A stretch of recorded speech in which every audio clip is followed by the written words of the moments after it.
शाबाश शाबाश छोटे बटो।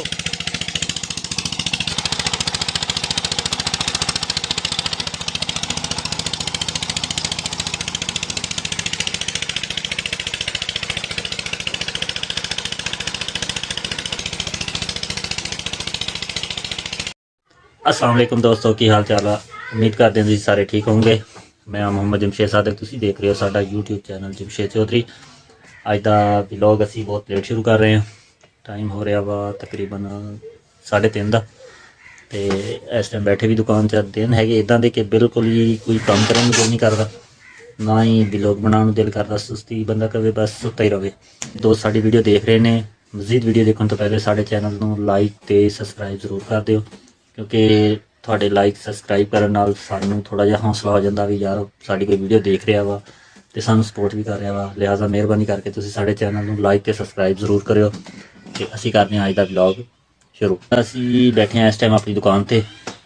ਜਿਹੜੇ हालात हुकूमत ने अजकल किए हुए महंगाई के कि हर चीज़ का रेट डबल कर दिता वा, तकरीबन डबल ही हो गया। डीजल पेट्रोल की कीमत इजाफी होने की वजह तो ना तकरीबन सारे आइटम इन्ना इजाफी रेट च मिल रहे हैं, जिसकी वजह तो दुकानदारी भी बिल्कुल कम हो गई है।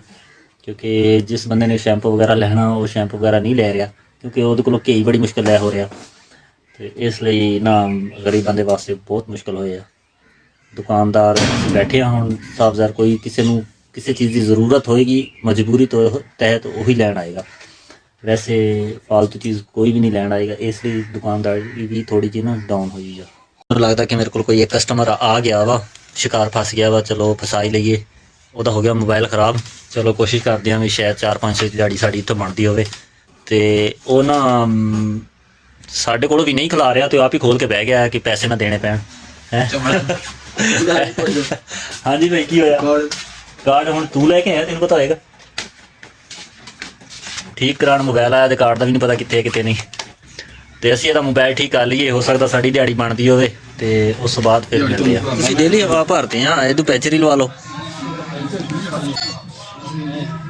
नसरी पैंचर करदा नसरी में नसरी ओए क्या थी है बंद कर वीडियो क्या थी है ओए मक्खी मार गई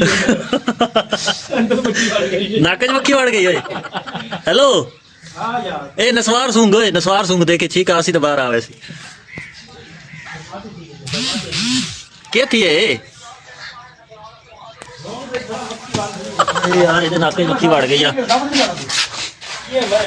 ओए। नसवार सूंघना ही में सूंघ से ना इमें सूंघ से ठीक आसी हो आओ तो दोगे।